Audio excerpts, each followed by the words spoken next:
I'm going to show you a very simple and a low-cost way to make AI music videos to get started today. This is how I did my latest music video, and I'll show you in 4 steps how it came together so you can follow along. Let's go. Number 1, idea. When I have a song ready, I already have a general idea of what and where. I think of the lyrics and the theme of the song and I start collecting ideas. Like for Riptide, I was watching a clip of a Japanese Netflix show that had a Toyota Soarer in the scene. I love Toyotas and the design from the 90s, so I knew I wanted to use that in my music video. And this was the single idea that then developed into a full music video. From the car, I decided I want the location to be Tokyo. And for my character, I thought to myself, what kind of an outfit would be emblematic to 90s? Then it clicked, Tyler Durden from Fight Club. I uploaded my reference picture and asked the agent to generate the image. In my case, I am using the image agent on Hailuo website because I like how they create the gallery for the storyboard. Make sure to pick Nano Banana from the model as the image generator to have the best quality and editing capabilities for your images. I've noticed that it's also a good idea to tell explicitly in the chat that you want to keep your look consistent for every frame. And if it keeps changing, for example, your eye color, write it in the prompt. I have brown eyes, keep them brown for every generated image. This should be obvious, but let's remember that AI works on a different logic than a human mind. So always try to write your ideas as clear and easy to understand as possible to save time. Now I had the idea for the first scenes ready. Me driving a Soarer in Tokyo. Next, I would be blasting this song with the car sound system. So then I have the trunk popped open and a close-up shot of the radio. Then I was like, okay, what else can I do? Eating Maruchan noodles would be funny, so I got that there. And this is how the music video started to come together. So when you're developing your storyboard, you don't need to have a full idea yet. Just take the one idea you have and start adding things to it. So for my video, I have a couple of shots where I'm performing the lyrics on the hood of the car. And to give variety, then I created this sewer with UV lights. And by this point, the story popped into my head. I'm a secret agent looking for information about the missing character, my missing partner. And the final act will have some action in it, as a tribute to Asian action films. So to connect the dots, I created the scene where I get a call and a text message for information. And then I'm studying some blueprints and papers in some building that looks abandoned. And finally, assault the enemy head-on, driving the Soarer to the headquarters and turn it into a farce. You know, at this point with AI tools, it's very difficult to get a perfect, exact cinematic scene. There's always something funky going on. So I decided to do the opposite. I would make the animations silly on purpose. So if you've seen any John Woo movies, you'll recognize the white doves that in this case act like home bitches and knock out the guards. And instead of a regular Yakuza boss, the main villain is a lizard and I knock him out with a punch that doesn't even land. Finally, the story completes when I see the file of my missing partner and I get his location. Now, building this storyboard is the heaviest work in the process. Everything gets easier after this. And if you're wondering how I wrote the prompts to generate these keyframes, I run simultaneously a Gemini chat on my other screen, and then I give instructions on the other. This way I have an assistant to understand and write what I want, and it speeds up the process. If you have any questions about this part, ask away in the comments, and I'll write you a reply.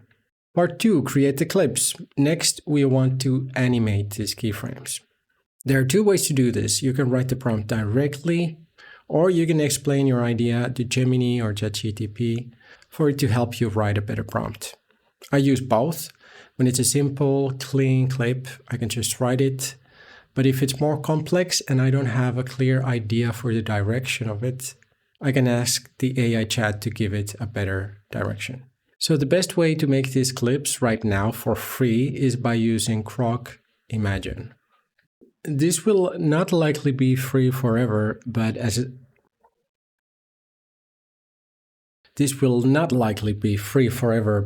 of early 2026, you get to generate 720p clips for free on Grok. Notice, however, that they do have a daily limit.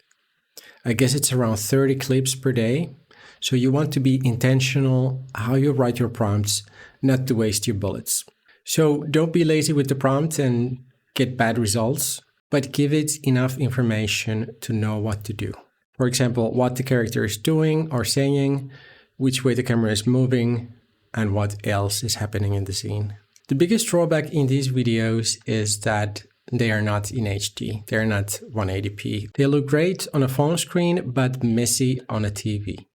For HD quality, you need to pay a high monthly subscription fee to unlock these features and get enough credits to generate the scenes. However, this is how I see it. Using a free service to explore and express your ideas and learn how to use AI video generation tools is a great way to start. Who cares if it's HD or not? If you can tell an entertaining story, that's more important than a 4K gallery of unrelated clips. So what I do is I download all the keyframes and then generate them one by one in Grok. One stupid function that Grok is now doing is to automatically generate the video clip. This is almost always unusable. These automatically generated clips are the exact definition of AI slop. So we just need to let it do the damage first and then give the prompt and generate the clip that we actually want. And forget the audio too. Usually it's way off. Besides Grok, I am also using Hailuo to generate some of the clips. Another option is Leonardo. With a free account, you can generate 1-2 clips per day for free. For Hailuo, I currently have the standard plan, so I can generate only 12 clips with 1080p quality. So looking forward, I think the best way to use it is to generate the 1080p clips when I need higher quality for a scene and I have a high quality prompt to generate it, not to waste the credits. And then generate the less important B-roll clips with 720p in Grok while they offer it for free. Now you might be thinking about using an AI video upscaler to make it 1080p or even 4K. I did try Topaz AI, but I noticed that with these lower quality generations, I didn't like the results. I prefer to leave it a little blurry or pixelated because the upscaler makes it look more AI, more artificial, and generate textures that look weird in places they don't belong to. For the upscalers to work properly, I think you need to start with 1080p quality and then upscale to 4K to get good results. But if the original quality is 720p, the upscaler struggles with the details. Anyway, don't let this to be the excuse why you wouldn't make videos with AI. The fact is, most people don't make anything, any content. So if you do, even if it's just 720p, you have already won 90% of people who just consume and never create anything. And obviously then it's your style and direction to make something that we don't need to call AI slop. Sometimes you need to generate multiple clips before you get what you want. This is very typical with these tools for now, and I think for the future as well. So simply edit your prompt and try again. The better you explain what you want, the better job the AI will do. And one of the trickiest things to do is to get the lip sync right. So I would write the prompt something like this. The rapper is delivering the lyrics at double speed. I'm at the precipice, building up new edifice, and so on. The Grok generated clips are 6 seconds long, so don't try to add more lyrics that would actually fit inside those 6 seconds. Listen to your song and see how many words you can fit inside one clip. And if they are sang slowly, write that in the prompt. Like singer is singing, I love you in long, slow notes, full of emotion. As you probably noticed, there is no option to upload any audio in the generator, so it needs to guess how your song sounds like. And to be honest, making the lip sync work took me the longest time, so be patient when you're making them. And if they don't match, you can use video editing in the next step to hide and mask the off-sync parts and use only the ones that match with your audio. And you can also speed up and slow down the clips to make them match better with your lyrics. And if you happen to run out of free generations in Grok, just wait for 24 hours and come back to generate more. I didn't count it, but I think it's like 30 to 40 clips per day that you can generate for free. 3. Put the clips together in DaVinci Resolve. Now I have all the clips ready and we can stitch them up together to create the music video. I'm using DaVinci Resolve for this, as it's a free professional video editing software and my favorite. And here's an installation guide if you want to try it out yourself. Now, the first thing is to go to the Edit tab and bring your song into the media pool. And then drop the song on an audio track in the timeline. And this is important, lock the track by pressing the lock icon here. This way, the clips that you will add later will not overwrite the audio when you add them to your timeline. Next, let's go to the Audio tab, the Fairlight, and from this menu, Loudness, we want to select YouTube as our loudness preset. This way, we make sure the audio is ready and following the right standard for social media. Now I can start adding the clips to the timeline to see if we have enough material and how the clips look together. Usually I need 1 to 3 tracks, especially if I have more stories or scenes than one that are running simultaneously. For example, in the Arcade Heart song, I have the story about the main character inside the game. Second, I have the singer to deliver the lyrics. 3, I have the extra scenes like me playing the arcade game and a cyberpunk guitar player and so on. But in Riptide, I only have one timeline, my character doing his thing and rapping at some of the scenes. And what helped me here to cut the editing time down was to accept that the clips are not perfect. There are always parts in the clips that are nowhere near perfect. But if the clip is moving the story forward and the slop is not ruining the experience, I just go with it. If you have any questions about this part, write a comment below. And something else I wanted to mention. You don't need crazy transitions or camera tricks at this point.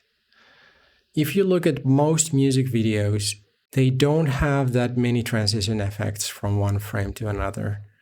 Simply try to keep the direction and focus points consistent. So, for example, if the car is moving to the right in one scene, then it should also move to the right in the next scene. And if this scene ends with the focal point around this area, then it makes sense that the focal point of the next scene is close to that. That's the basics.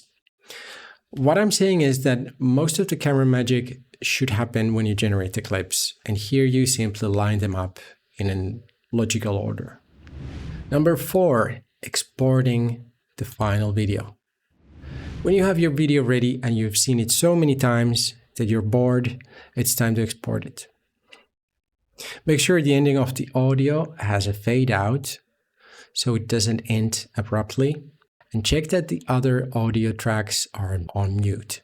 Then in DaVinci Resolve, I'll go to the Delivery tab, select the YouTube preset, give a file name and set Normalize Audio to YouTube preset, and then add to render queue. Click on the render and you'll get the final video. This takes a few minutes, and then it's a good idea to watch it once on your video player. If everything looks good, we can upload it to YouTube. This part is very simple, but I'll show it to you in case some of the viewers have not uploaded a video on YouTube before.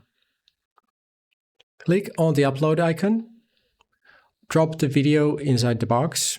Next, give it a title and description, and upload a thumbnail. For a music video, it can be one of the keyframes you generated. And if the original file is too big, you can open it in photopea.com and save it as JPEG to get it under 2 megabytes. Then we have used AI to generate the video, so we want to disclose that. Select music as the right category and give some relevant tags so people will find the song. Finally, you can hit publish and share the link on social media to get some initial views. Another good idea is to use the community tab and write a short teaser why people should watch your music video and link your video to your post. And as a last step, you can go back to DaVinci Resolve, change it to vertical format from the project settings, use vertical resolution, and this way we can create a short for social media. Set the start and end points in the edit tab with I and O keys on your keyboard, as in and out, and then export the clip using the same settings. Make sure you have in and out range selected, not the entire timeline. Or if your full clip is less than 3 minutes, you can upload it as short as it is. And here's a valuable tip. When you upload the short to YouTube, add the music video as linked video to your short. Then some of the people who see your short can click on the link and watch your full music video. Okay, that's all. If you have any questions that I didn't answer in this tutorial, ask in the comments and I'll answer as soon as possible. And if you want to see more tutorials, you can click on one of these thumbnails to keep watching.